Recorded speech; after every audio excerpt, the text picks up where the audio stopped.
Halo, jumpa lagi dengan kami di Three Brothers Aquatic. Hari ini kita akan membuat Artemia ya. Kita akan mencoba membesarkan di media sini nih. Ngintip dulu yuk medianya yuk. Nah, saya udah siapkan kolam D2 ya. D2 diameter 2, tinggi semeter. Cuman kita bikin tinggi 90 aja ini. Airnya kurang lebih cuman 65 ya airnya. Nah, ini pengadukannya pakai aerator. Jadi Artemia itu memang harus bikin membuat gelombang pengadukan. Ini fungsinya biar spirulina kita nanti gak ngevlog. Jadi butuh kekuatan yang lumayan besar. Saya pakai tenaga pompa LP100 untuk 9 kolam. Ini 9 kolam bundar, nanti saya akan manfaatkan untuk DM, beberapa kolam untuk DM. Nanti akan ada Artemia air tawar, fairy shrimp, ada salah satunya. Nanti ada juga kodok sawah. Jadi bagi yang pecinta predator yang butuh kodok sawah, nanti kita punya. Oke, mari kita buat dulu yuk Artemia yuk. Ini yang kemarin nih.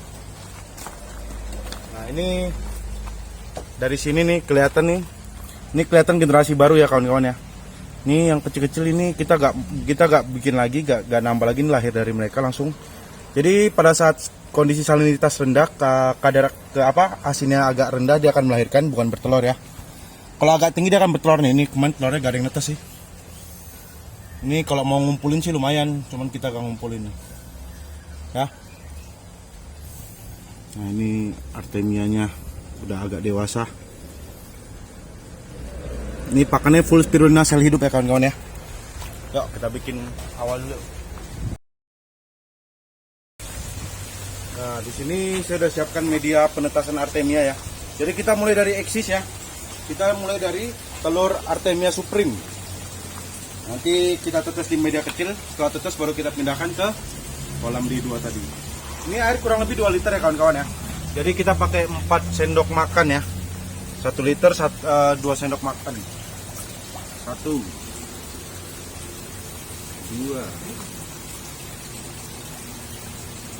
3 4. Nah, 4 sendok makan cukup untuk menetaskan telur Artemia ya. Nah, untuk telurnya kita pakai 1 sendok saja.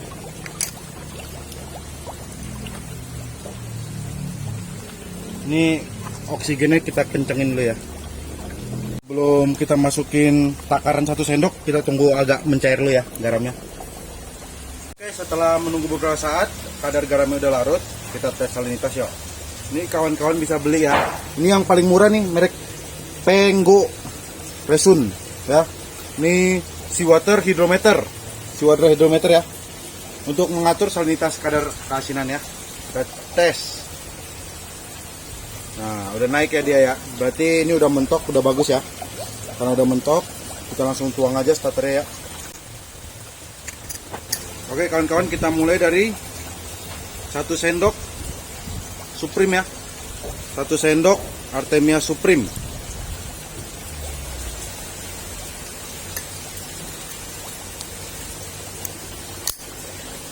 Om, itu kalau pakai garam dapur bisa gak? Gak bisa ya kawan-kawan ya. Pakai harus garam ikan. Garam ikan atau garam laut ya. Jangan yang beriodium. Nah, ini kalau udah selesai kita aduk sebentar. Ini mesti nunggu 24 sampai 48 jam ya kawan-kawan ya. Tapi untuk hasil maksimal 48 jam lebih bagus. Daya tetasnya hampir 90% ke atas. Oke, setelah ini kita taruh, kita diamkan.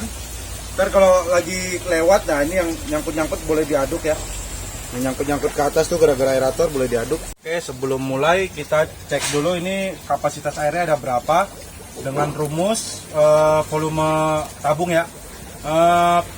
Pi kali jari-jari kali jari-jari kali tinggi air ya. Jadi Pi-nya itu 3,14 dikali R itu jari-jari setengah lingkaran. Ini kan diameter 2 berarti jari-jarinya 1 meter. Jadi 3,14 dikali 1 dikali 1, tinggi air nih 60 cm by 0,6. Kita dapat hasil 1884 liter ya, alias 1,8 kubik air ya. Kita tes dulu yuk, masukin garamnya. Ini kita hitung per liter ya garamnya. Ntar untuk mencapai salinitas 36 kita lihat berapa banyak yang dikeluarkan ya. 1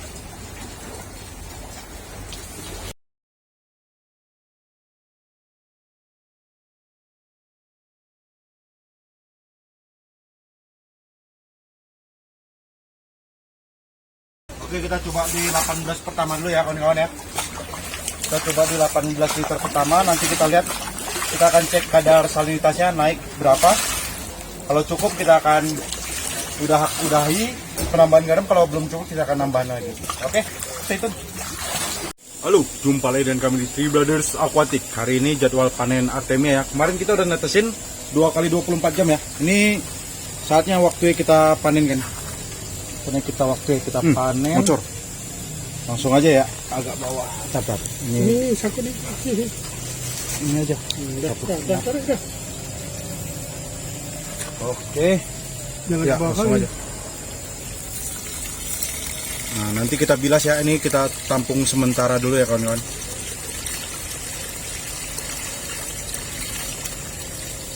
Nah. Oke, ini proses pembilasan ya.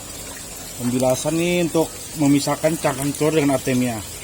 Ini biasa saringannya dijual di satu set ya kawan-kawan ya. Bisa cek di Tokopedia apa di Bukalapak.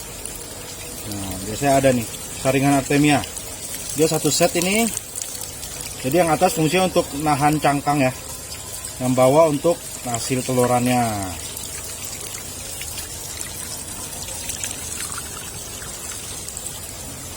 Nah, ini prosesnya nanti akan di fast forward. Kita bilas dulu ya. Ini kemarin kita udah siapin media pembesaran ya. Ini 1,8 kubik saya menghabiskan garamnya 87 liter jadinya kawan-kawan ya. 87 liter kita dapat salinitas kurang lebih 33-34 ya. 33-34 ya kawan-kawan ya. Jadi 18 kubik menghabiskan garam 87 liter. Nah, ini starter awal ya.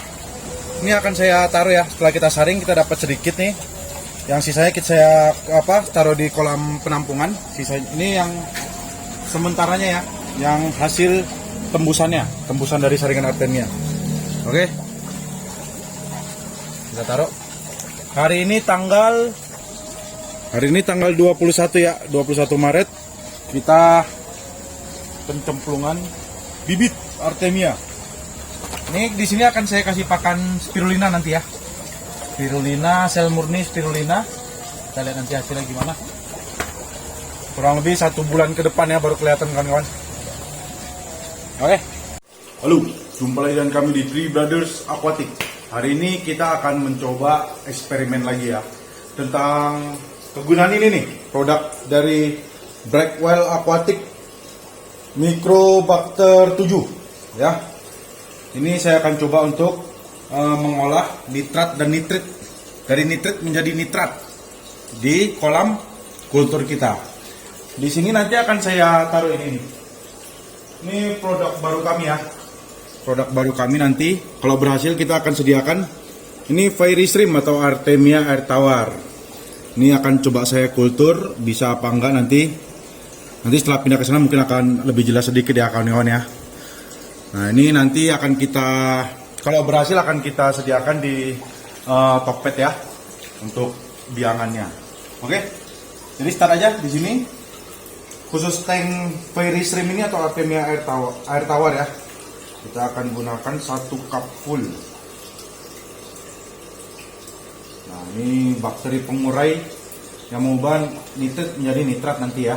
Jadi kalau kita terjadi overfeed apa limbah pakan atau kotoran akan diolah lagi menjadi bakteri baik bagi mereka ya. Khususnya amoniak. Amoniak akan diubah lagi menjadi akan diurai lagi menjadi bakteri baik nanti di dalamnya. Oke. Nah, ini untuk kolam DM ya. Ini kolam DM.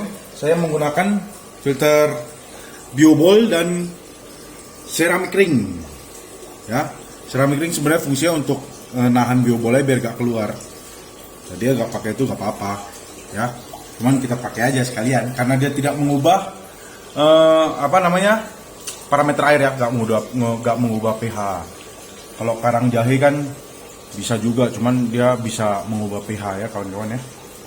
Jadi kita pakai yang ini aja, yang normal-normal aja. Nah, ini juga sama. Nah, nanti beberapa tank ini akan saya diamkan dulu, biarkan bakteri ininya bekerja dulu.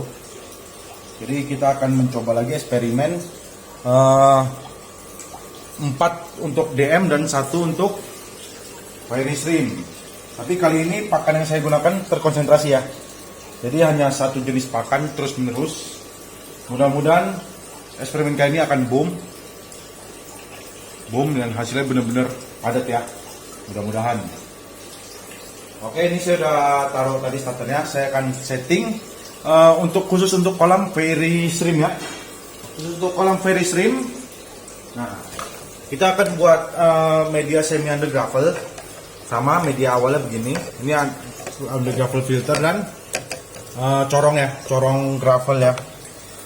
Nah, ini saya akan kenalin produk lagi khusus rumah bakteri punyanya Brackwell Aquatic ya. Ini namanya Microbacter Lattice. Microbacter Lattice ya. Dia punya 2 packingan. Yang satu 1 liter, yang satu lagi 2 liter. Untuk harganya nanti bisa cek langsung di bawah ya, di bawah link deskripsi kami. Nah, ini fungsinya apa sih? Nah, dia sama kayak buat rumah bakteri nih. Kalau kita nanti penjelasan produk ada di link Tokped kami ya. Penjelasan produk untuk lebih jelasnya. Fungsi dia apa aja sih? Bedanya apa sih dengan biobol, dengan keramik ring, dengan kerang jahe? Bedanya apa sih? Kok dia bisa kayak batu apung gitu? Nah, nanti akan dijelaskan di Tokopedia. Oke, kita akan gunakan ini sebagai rumah bakteri ya. Rumah bakteri untuk fairy shrimp kita. Setelah kita bikin begini, tuang aja ya. Tuangnya gak usah banyak-banyak ya. Kalau untuk produk Brackwell Aquatic ini, nah dia gak usah sampai full medianya. Cukup segini nih untuk air kurang lebih 60 literan ya. Cukup segitu. Jadi dia gak perlu sampai full tank. Kalau kawan-kawan mau nambah biobol, nambah apa, gak diperlukan lagi kawan-kawan ya. Karena dia sanggup menjadi rumah bakteri, terus dia bisa menjaga air kita ya. Air kita sebagai filter alami juga. Nanti bagusnya apa kita bandingkan dengan biobol dan keramik ring. Siapa yang menang? Kita buktikan nanti ya, 2 minggu mendatang. Apakah produk Brackwell ini atau produk buatan biobol atau keramik ring ya. Oke, kita start aja pemasangannya.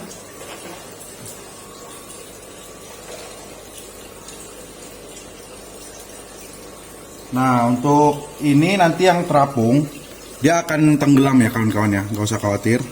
Nanti yang terapung lama-lama dia akan tenggelam.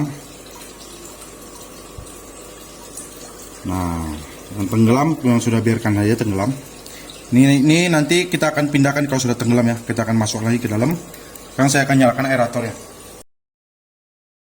Oke, ini pakai metode semi under gravel ya. Kemarin metode DM kita yang paling bagus dari full under gravel dan semi under gravel itu yang semi under gravel ya kawan-kawan ya. Jadi ini akan saya lanjutkan lagi dengan metode semi under gravel. Nah, ini tadi udah kita masukkan Microbacter 7 ya. Untuk mengurai nitrat menjadi nitrat. Nah, ini kita nyalakan aerator. Nanti yang ngambang ini akan jatuh kawan-kawan. Ini biarkan dulu, nanti akan jatuh. Kalau bisa sih dibungkus ya pakai jaring. Jadi turun semua. Nah, ini sedikit lagi. Oke, di sini nanti kita akan taruh indukan fairy shrimp. Nanti akan saya update lagi setelah taruh. Setelah pemberian Microbacter 7 tadi kita diamkan dulu beberapa saat biar bekerja kan bakterinya. Setelah itu baru kita masukkan fairy shrimp dan DM-nya ya. Oke, nanti kita update lagi. Ya, hari ini kita akan taruh starter ya. Nih, kawan-kawan nih, starter fairy shrimp nih. Nah, ini namanya Artemia air tawar. Beda dengan air laut tuh, dia ada ekornya kayak merah-merah. Jadi ini buat hiasan juga bagus banget ya. Buat teman-teman yang mau pelihara fairy shrimp buat hiasan, boleh juga. Cuman ini kita masih eksperimen apakah dia sanggup bertelur di sini. Di media yang kita bikin nanti, media buatannya. Kalau dia bisa bertelur, kita akan mulai mempromosikan ya, atau memasarkan nih produk terbaru fairy shrimp. Ini bisa buat pakan juga bisa ya. pakan ikan hias kesayangan kita. Oke, saya akan langsung masukkan nih. Tadi kita udah naruh Nitrobacter 7 dan sebagai rumah bakteri kita kasih Microbacter lattice ya. Oke, proses pemindahan Fairy Shrimp ke media ya. Nah, inilah bentuk Fairy Shrimp.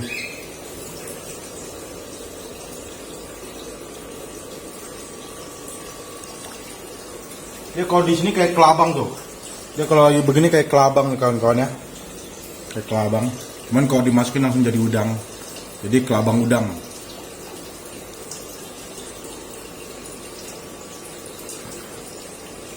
Oke, kita langsung masukin aja semua starternya dengan harapan dia bisa berkembang biak ya. Dia cara berkembang biaknya dengan cara bertelur ya kawan-kawan ya. Nanti kalau udah ada telurnya harus dikeringkan dahulu baru bisa menetas. Ini nih, telur Fairy Shrimp nih. Ini akan saya pelajari lagi lebih lanjut sembari menunggu menunggu mereka bertelur. Akan saya pelajari lagi sistem mereka bagaimana reproduksinya. Oke, ini semuanya udah masuk.